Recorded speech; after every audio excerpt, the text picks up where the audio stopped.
Hey guys, for quite some time I've been wanting to make a planter for my office desk, and this is what I made. It's a planter that fits 4 plants and doesn't take up too much space.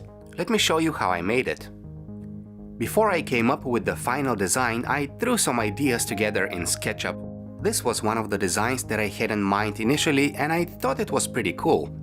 Then I put this one together, but eventually when I started cutting the pieces I realized that the circular design is a bit too complicated. Finally, I settled for this design. It looked good and it didn't seem too complicated to make. All the pieces were cut out of 10mm plywood, and these are the exact dimensions of every piece. When cutting the side pieces, make sure that you're cutting them in a way that leaves the better looking face on the outside. I first glued the back to one of the sides, making sure that they're perpendicular. Then I glued the base. Once these were glued, it was very easy to glue the rest of the pieces.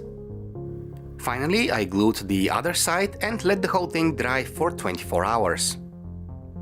Then comes the sanding part. Make sure that every side that is going to be visible is nice and smooth.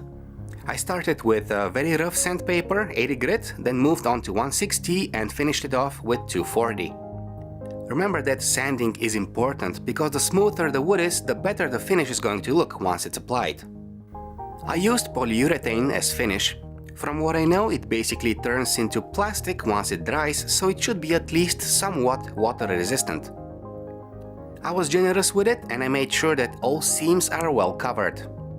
I applied 4 coats in total, giving it a light sanding between coats. This is what I ended up with, and I think it looks quite okay, or at least better than I expected it to.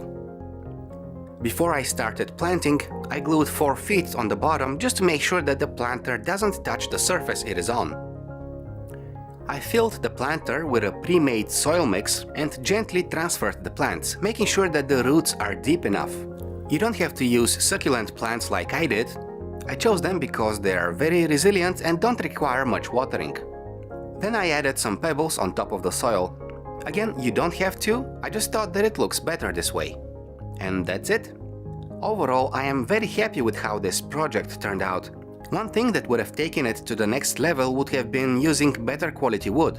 I only used plywood, which doesn't have much character, but it was cheap, easy to cut, and every hardware store has it. If you have any thoughts or suggestions on what I could have done better, just leave them in the comments. Also, feel free to subscribe to my channel to never miss a video. More projects are coming soon.